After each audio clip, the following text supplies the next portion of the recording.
Good morning, students. Hope all of you are safe. Beta, this lecture is related to chapter 6 and name of the chapter is Bhakti and Sufi traditions. Beta, as in previous lecture we were discussing about the different sources. Those are mentioned in the chapter, and from those sources, source based questions can be asked in your exams. So few sources we have discussed, and which type of questions can be asked from those, that also I discussed in previous lecture. So today we will start from source 10. Now beta, this source we can read this, that this is a composition attributed to Kabir. Tell me brother, how can there be no one Lord of the world but two? Who led you so astray? God is called by many names, names like Allah, Ram, Kareem, Keshav, Hari, and Hazrat. Gold may be shaped into rings and bangles. Isn't it gold all the same? So, distinctions are only words we invent. So, beta, these are very simple words, and what do we mean by this? It means that God is one. As we know, according to Kabir, God was one, and even we call him by different names like Allah, Ram, Kareem, Keshav, Hari, and Hazrat. So only names are different, but God is one. And very wonderful example he has given that gold is a precious metal. All of we are aware about this. So gold can be shaped in rings, bangles, it can be shaped in earrings, any necklace, but gold is always same. Only ornaments are different. In the same way, God is same, God is one. Only names are different. There is only difference in the words that by that name we call to our deity. Neither can find the only Ram. One kills the goat, the other cows. They waste their lives in disputation. Means कोई भी ऐसा person नहीं है that कि वो अपने God को पा सके. कोई तो गॉड को मारता है, दूसरा काउ को मारता है. So only the faces are different, but the wrong things those are done by all the human beings. So we are just wasting our life in these contradictions, that religions are different, all the regions are different. Actually there is no difference, everybody is made by God. So you can see this question also, what is Kabir's argument against the distinction made between gods of different community? बेटा कबीर जी ने क्या argument किया है? According to Kabir, God is one. There is no distinction between God. There is no differentiation among any God. Now see, different questions can be asked from this source, like who composed the given verse? The given composition is attributed to Kabir. Then next question may be, according to Kabir, how many lords of the world are there? By which name do we call them? From where has these names been taken? बेटा अगर हम कबीर जी की बात करते हैं, he believed in monotheism, that God is one. So according to Kabir, there is only one Lord of the world. Only people call him by different names, and these are given by the human beings. Other question we can discuss, that why cannot both the Hindus and Muslim attain God? कि जो हिंदू और Muslims हैं वो God को क्यों नहीं पा सकते हैं? रीज़न क्या है? As you know that Kabir he was oppose to Hindus tradition also and Muslim traditions also. So he said this thing, that neither Hindu or nor Muslim can attain God, as they are mistaken, as both are doing mistakes. Like if the Hindus kill the goats and the Muslim kill the cows, so both are doing the wrong things. So with that, other things can be asked related to this topic, that what were the teachings of Kabir? Like he opposed idol worship, He didn't believe in caste discrimination. So these type of questions can be asked from this source. So let us move to next source now. See beta, this source, beta, a song set to rhythm of the spinning wheel. Like बेटा हम कुछ भी करते हैं, spinning wheel होता है, उसमें से कॉन्टीन्यूस एक नॉइस आती है, एक डिफरेंट सा उसमें आवाज़ आती है. लाइक एज यू अब नाउ अब ये जो स्पिनिंग का सिस्टम होता है उसके साथ कोरिलेट किया गया है.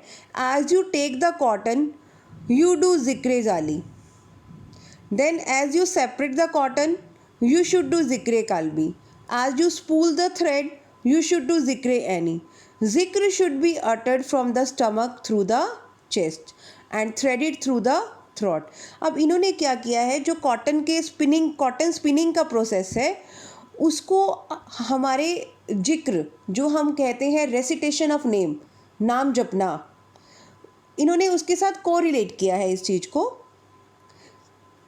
दैट कि जो जिक्र है, जो भगवान का रेसिटेशन है, उनके नाम को का रेपिटेशन होता है, that should be uttered from the stomach through the chest. आपको अपने अंदर से गॉड को, भगवान को याद करना चाहिए. And threaded through the throat, और आपकी जो उसकी स्पिनिंग, मतलब जैसे मैंने आपको बताया कि इसमें ना स्पिनिंग के साथ कोरिलेट किया गया है, और आपको उसको अपने गले से बोलना चाहिए, रिसाइट करना चाहिए. And the threads of breath should be counted one by one. Up to 24,000 do this day and night and offer this to your peer as a gift. It means कि जो हम जिक्र करते हैं, हम नाम जपते हैं अपने गुरु का, so this should be done for the whole day, for day and night. And this recitation, this offer to your deity, offer to your pir as a gift. तो बेटा इस वर्ष से हमें क्या पता चलता है, दैट जिक्र की बहुत इम्पोर्टेंस को बताया गया है कि that we should recite name of our deity again and again. So now we will move to the next source. बेटा this is the excerpt from a sufi text describe the proceeding at Sheikh Nizamuddin Auliya's hospice. Beta, this was about that the author of this was Amir Hassan Sizi, had the good fortune of kissing his Sheikh Nizamuddin Auliya's feet. आपने इस tradition के बारे में पढ़ा है. जो ये शेख होते थे बेटा, लोग इनको विश कैसे करते थे, उनके आगे पूरा लेट जाते थे. They just stretch their body and they just kiss their feet. So at this time a local ruler had sent him the deed of ownership to 2 gardens and much land along with the provision and tools for their maintenance. तो उस time पे एक local ruler, what he did, that he had just given the right of some land, 2 gardens and just the tools for its maintenance. Means he gifted so many things to him. The ruler had also made it clear that he was relinquishing all his rights to both the gardens and land, and the master had not accepted that gift. और जो ये आपके teaching master थे, this Sheikh Nizamuddin ओलिया, he didn't accept this. Instead, what he said, what have I to do with gardens and fields and land? What he said, that I have to do nothing with these gardens and fields. And even none of the spiritual master had engaged in such activity. Means he was just in austerity. He just don't want to engage himself in such activities. Then he told Sultan Ghiyasuddin, who at that time was still known as Ulugh Khan, came to visit Sheikh Fariduddin and offered some money and ownership deeds for 4 villages to the Sheikh, the money being for the benefit of the Sufis and the land for his use. Smiling Sheikh al-Islam said, "Give me the money, I will dispense it to the dervishes. But as for those land deeds, keep them. There are many who long for them. Give them away to such person." Means बेटा जो ये Sufi saint थे, they never asked for donation. हमने पहले भी किया था, इन्होंने कभी भी किसी से ये मांगते नहीं थे बेटा.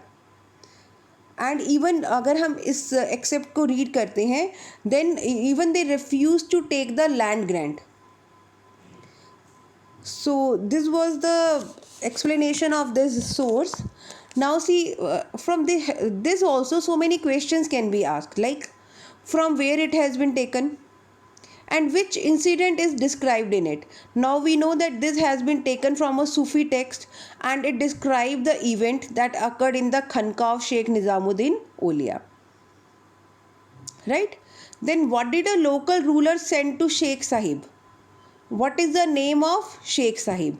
A local ruler, he sent a deed of ownership to gardens and land, and even he sent some provision for its maintenance also, and name of the Sheikh Sahib was Nizamuddin Aulia.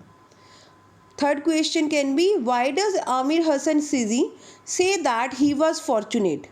Beta, he said that because he was blessed with an opportunity of kissing the feet of Sheikh Nizamuddin Aulia. Because beta, these spiritual leaders, they had a very great importance among the people, and they were considered as the mediator between their God and the human beings. So beta, this way so many questions can be framed which are based on these sources, right? Now beta, this one is the last one, last source of this chapter.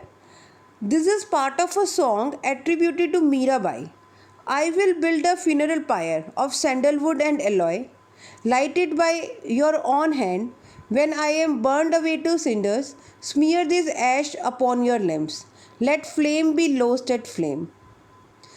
What she said, beta, this he just said to his husband, who was a Rajput ruler. He said that she will burn herself in a funeral pyre, and she will lit the fire herself, and when she will be burnt, then her husband can take the ash on his body.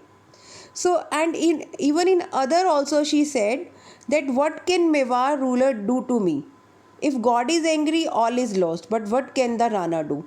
Means she was so desperate, she was so much devotional towards Lord Krishna that she didn't afraid of anyone. That is why she said that the ruler of Mewar, he cannot do anything to her. Because if my Lord will be angry, then all things will be lost. So what does now here one question is also given, that what does this indicate about Mirabai's attitude towards the king? Beta, the attitude towards the king was he just don't want to engage her. She didn't want to engage herself in the mother and the domestic roles. She just wanted to devote herself in the bhakti of Lord Krishna. So this was the meaning of all these sources. Hope all of you have understood, and I also hope that all of you understood now that which type of source based questions can be asked, right? Thank you and have a nice day.